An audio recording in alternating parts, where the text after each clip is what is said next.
Salmo 6, como o Gustavo orou aí, possamos escutar melhor a voz do Senhor. O Salmo 26 aí, e ele é de autoria do rei Davi, e esse é um salmo bem interessante porque ele traz a ideia aí, né, de Davi pede para examinar a vida dele. É um dos poucos salmos que traz essa questão de examinar a vida.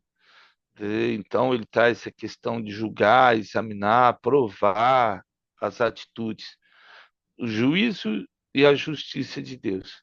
Ou seja, a integridade traz essa questão da integridade, aparece várias vezes aí no Salmo, um coração íntegro diante de Deus.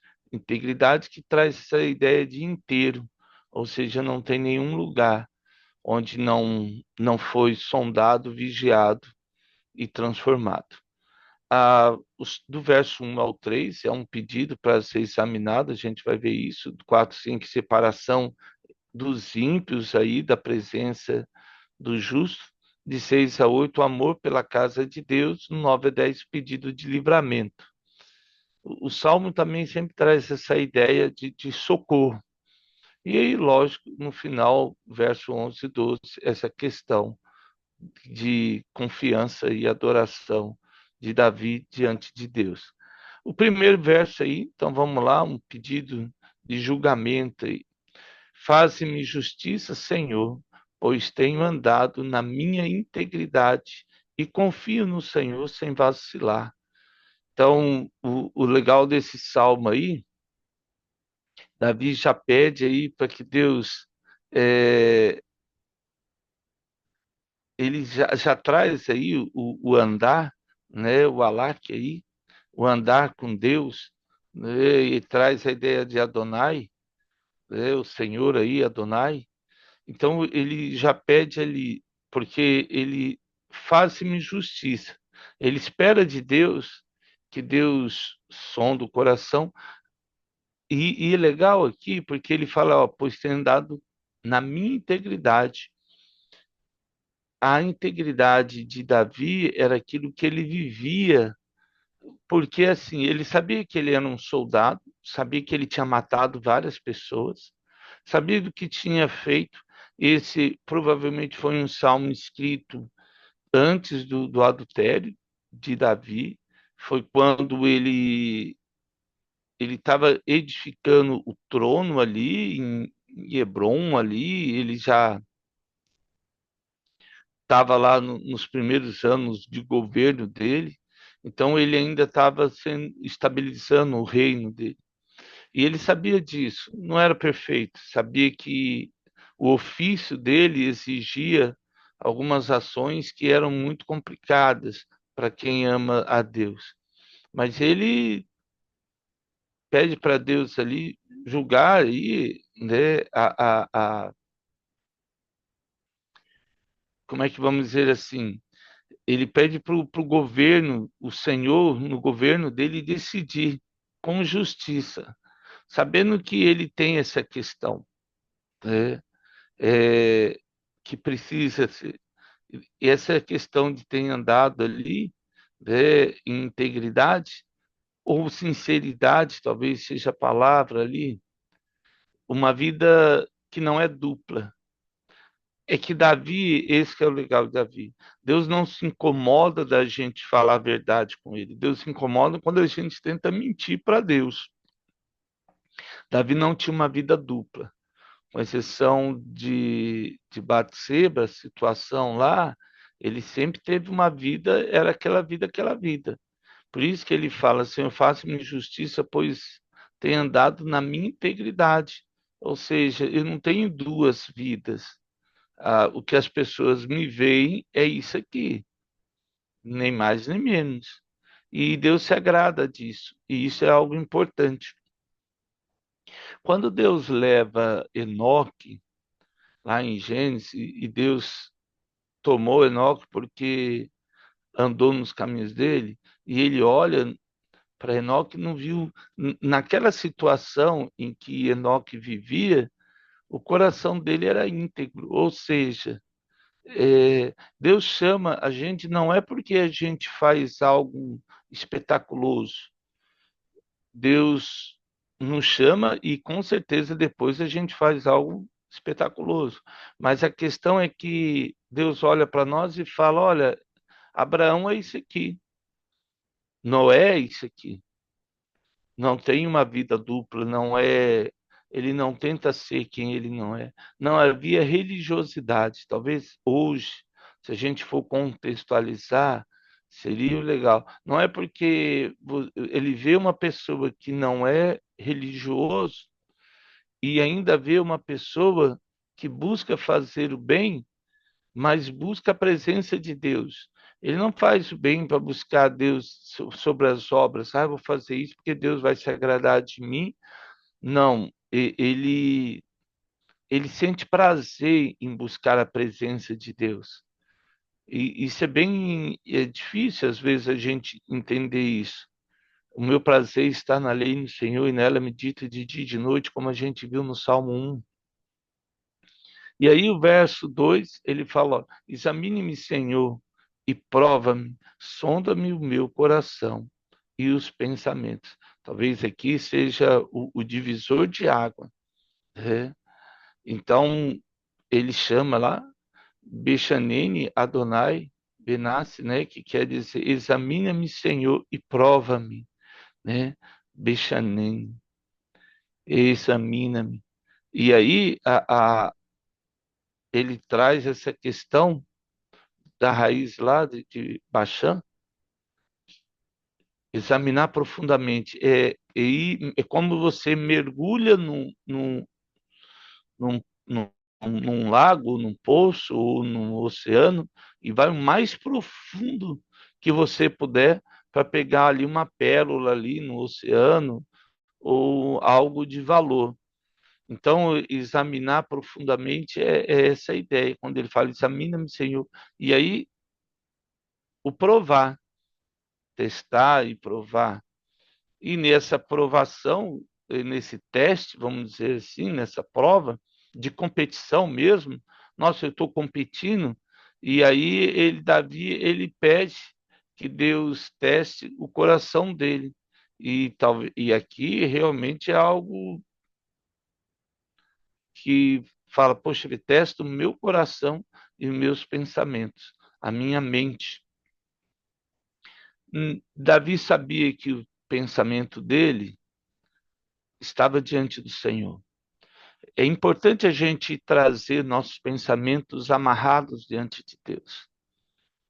É, se deixar os pensamentos comandar, a sua imaginação, a minha, ela vai para lugares ermos aí, vai para lugares distantes e lugares que não deveria estar, porque é do pensamento que vai brotar o pecado. Uma vez que meus pensamentos não têm cabresco, vamos dizer assim, eu permito pensar coisas que não deveriam. E essas coisas que eu penso, elas vão crescendo dentro de mim até se materializar. Então, Davi, ele já fala para Deus: olha só, Davi, som do meu coração. Deus fala, Davi falando para Deus: sonda-me, primeiro examina, vê lá, busca dentro de mim e depois faz uma prova. Isso é legal, Davi, porque ele pede realmente um teste de Deus. Fala, deixa eu ver onde está meu coração. Deixa eu ver onde estão meus pensamentos. Num desses testes, infelizmente, ele falhou. Mas não é que é errado. A questão é que o coração dele já estava distante. E o fato não mudou quem ele era. Não mudou que ele era um homem segundo o coração de Deus. Mostrou que ele precisava de ajuda e buscou no Senhor, assim como Abraão, na falha dele, quando a gente lê ali a mentira com relação a Sara, a questão de Agar, tudo, Deus não mudou o coração dele, é, ele mudou o coração para estar mais perto do Senhor. E aí chega no verso 3, Davi traz essa ideia de confiança no Senhor, porque ele se vê né? Ele diz assim, ó, pois na tua benignidade tenho a perante os olhos e tenho andado na tua verdade. Ou seja, novamente o alá, andar com Deus, andar junto de Deus. Então, a misericórdia, o recede aqui, o amor fiel de Deus. E ele diz ali, olha só, pois a tua misericórdia está diante dos meus olhos. Essa é a ideia aí, né? É, o amor fiel de Deus, a misericórdia da aliança de Deus, né? A benignidade de Deus é tão grande que é o que mantém vivo. Eu estava pensando até, quando fala assim, a misericórdia, no Novo Testamento, né, a misericórdia de Deus é que nos mantém vivos todos os dias. Eu sempre imaginei que essa misericórdia era o fato de Deus me proteger. Então, durante todos os dias no meio das lutas, a misericórdia de Deus me sustenta. Na verdade, eu entendi que é, a misericórdia de Deus é o fato de estarmos vivos todos os dias, porque Deus tem tanta misericórdia de nós, em meio às nossas falhas e o nosso pecado, a gente não morreu por estar na presença de Deus. Na verdade, não é porque, nossa, Deus tem misericórdia de Deus, porque eu fui bom, Ele está preservando a minha vida. Não, eu sou tão sem noção que é a misericórdia de Deus que Ele fala, nossa, podia destruir a vida desse rapaz aqui, não, mas eu vou ter misericórdia dele. Não é porque é o contrário, né? Hoje eu entendo que a misericórdia de Deus, ela está sobre nós porque eu não estou ganhando o que merecia ganhar. E aí a separação, por que eu estou falando isso? Porque chega agora na separação dos ímpios, o verso 4 e 5. Não tenho assentado com os homens falsos. Lembra do Salmo 1? Não se assenta na roda dos escarnecedores. Então, não tenho assentado com os homens falsos e com os dissimuladores. Não me associo, ou seja, não faço pacto aí. Ou seja, eu não paro para ouvir essa questão, quem tem falsidade, quem não traz a verdade, uma vida dupla aqui, e nem os ímpios que falam de qualquer coisa, assim, essas piadinhas de duplo sentido, essa questão da malícia, da promiscuidade, da perversidade, é essa ideia aqui. É uma pessoa ímpia, que ela não tem noção do que fala. Ainda que fala uma piadinha, mas a boca fala que o coração está cheio. Então, assim, a gente precisa ter ideia que nossos pensamentos, a nossa mente tem que estar guardada, principalmente a nossa boca, como diz a palavra do Senhor, né? Seja tardio, Tiago vai dizer, e seja tardio no falar e se apresse no calar. Esse é o propósito de vida nosso de cristão. Lava as mãos na inocência e assim andarei de novo. Essa palavra é muito forte para Davi. A gente só percebe ela no original, no hebraico. Quando a gente falou, lembra? Ilaque e Alaque. Ilaque é eu andar com Deus. E Alaque é Deus andar comigo. E aí é que ele põe Ilaque de novo aqui, né? Lava as mãos na inocência, assim andarei. Eu estou andando com Adonai ao redor do altar, do teu altar. Então, ele lava as mãos, e é legal a purificação e adoração.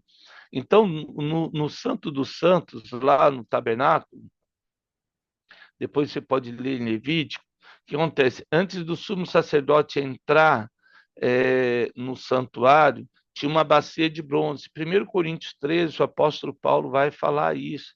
Agora nós vemos como turvado a imagem, mas depois veremos face a face. Ou seja, o sacerdote lavava as mãos nessa bacia de bronze e olhava o reflexo dele. E ele via como um reflexo distorcido, uma imagem distorcida. Porque aí lá em Gênesis, O Senhor diz que nós somos a imagem e semelhança de Deus. Gênesis capítulo 2.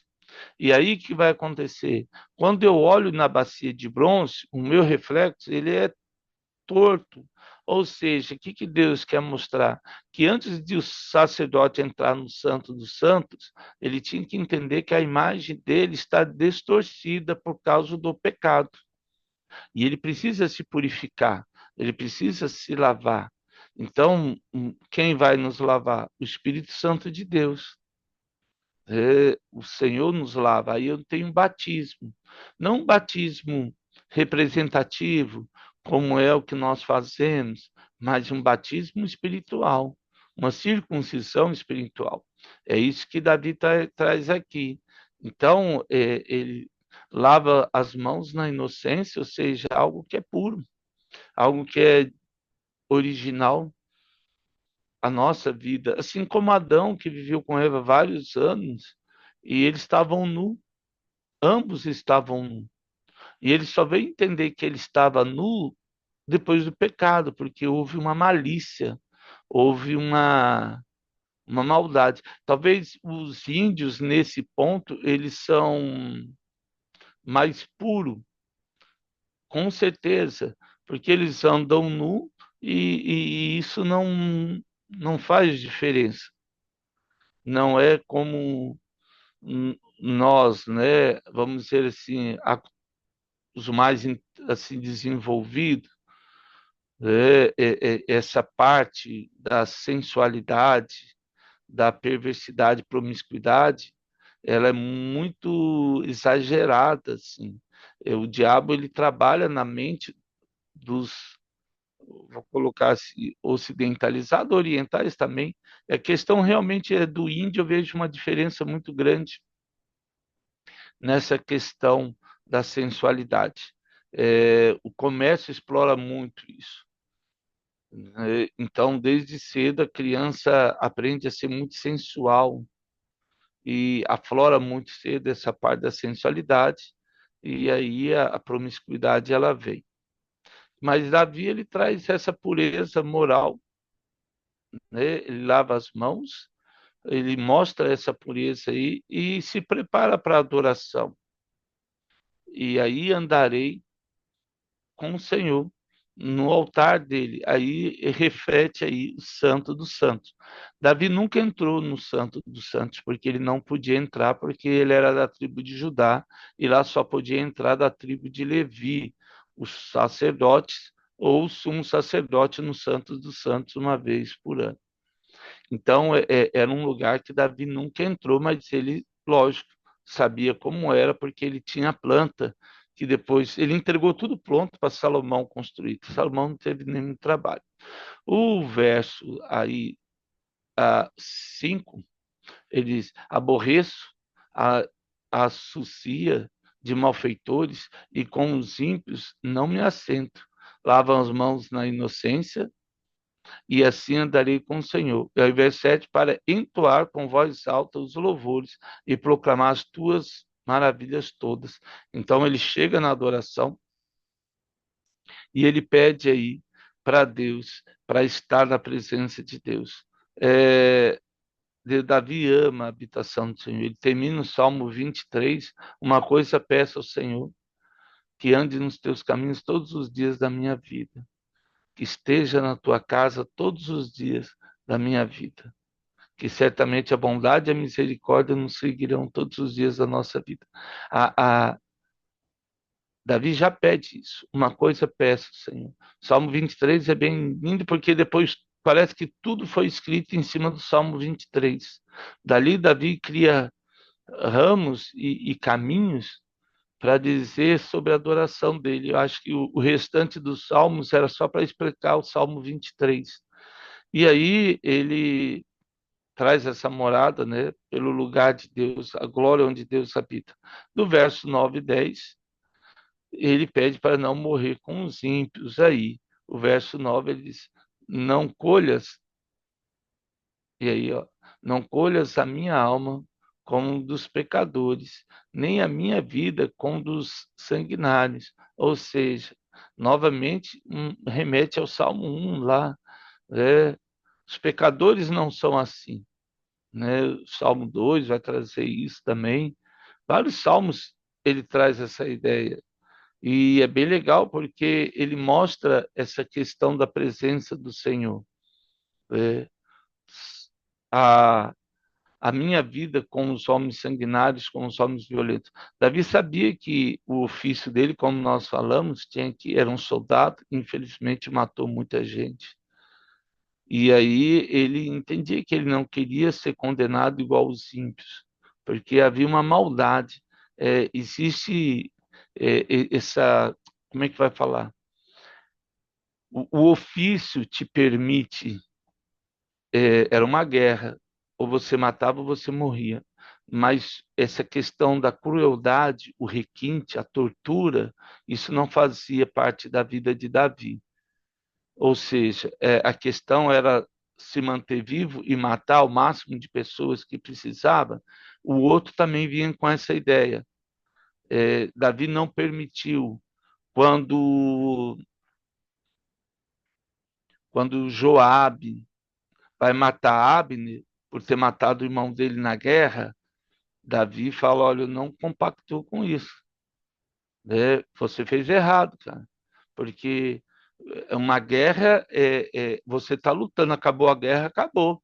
Davi tinha isso bem claro. Acabou a guerra, ele não tinha inimigo. O cara já, a pessoa lá, o rei falou: não, ó, perdeu a cabeça. Ele não matava o restante, porque ele sabia que, como rei, o soldado segue ordem. Então, o soldado era enviado para a guerra. Cumpriu a ordem dele, ele não é inimigo daquele povo. Se fosse assim, até hoje, os alemães não teriam amigos. Até hoje, nós não teríamos uma relação com o Paraguai e assim por diante, os ingleses e os americanos. Então, assim, acabou a guerra, acabou. E quem conduziu para a guerra morreu, perdeu.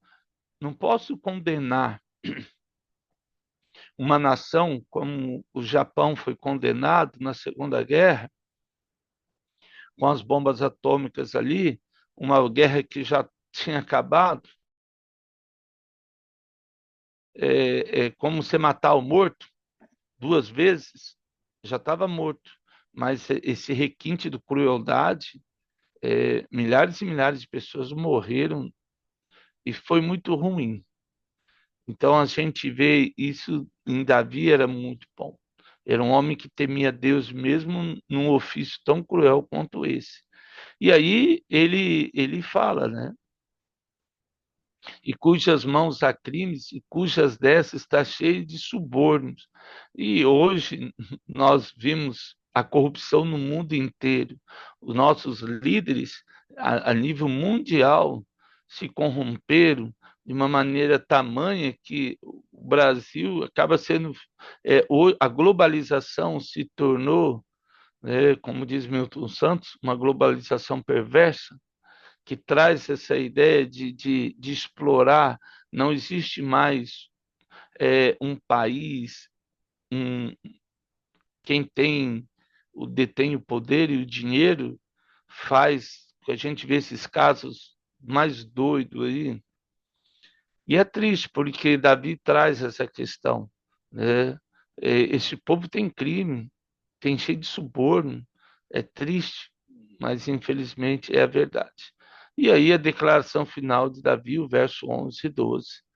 Quanto a mim, ele traz essa ideia de novo, né? Quanto a mim, porém, ando na minha integridade, ele repete: livra-me e tem compaixão de mim. Ele está buscando, né? Fala: Deus, que é isso que eu tenho para te oferecer. Como o Senhor pode me ajudar? O meu pé está firme em terreno plano. Ou seja, ele sabe para onde ele estava caminhando. Nas congregações, bendirei o Senhor. Ou seja, ele ia buscar o Senhor. Ele está em terrenos que ele sabe o caminho, que ele enxerga, como diz o Salmo 119, lâmpada para os meus pés é a tua palavra, ou seja, ele tem uma lanterna ali, ele sabe. E como diz Jesus, o justo anda durante o dia para não tropeçar. Quem anda à noite, lógico que é um ímpio, que vai para fazer o que é errado. Ele anda num lugar seguro, um caminho reto. São escolhas que a gente tem que fazer. Então, o Salmo 26, ele traz isso, de viver na integridade totalmente de Deus, se afastar da injustiça, amar a presença de Deus. né? E isso é bem legal. E confiar no julgamento aí do Senhor, que é com certeza o melhor julgamento. Uma coisa importante que a gente vê no Salmo 26, essa questão de trazer a nossa integridade na presença do Senhor. Que eu e você possamos, nesse dia, pedir para Deus sondar a nossa mente, sondar o nosso coração, aquilo que não é de Deus, que Deus possa tirar de nós, para que nós possamos agradar o nome do Senhor. Amém? Ó Pai, eu te louvo, te agradeço, para que nesse dia a tua presença, Deus, esteja sobre nossas vidas. Realmente, como Davi, som do nosso coração, som da nossa mente, vê se há em nós o que não te agrade, tira de nós, meu Pai. Para que o teu nome seja engrandecido e exaltado neste dia. Pedimos, ó Deus, que sejamos exemplo nesse mundo em que vivemos e que vidas possam ser ganhas, ó Pai. Dá-nos amor pelas almas, dá-nos, ó Deus, o amor pelas vidas, é que eu lhe peço. E quem sabe nesse dia será o grande dia da tua volta, o Senhor possa nos encontrar, ó Deus, íntegros.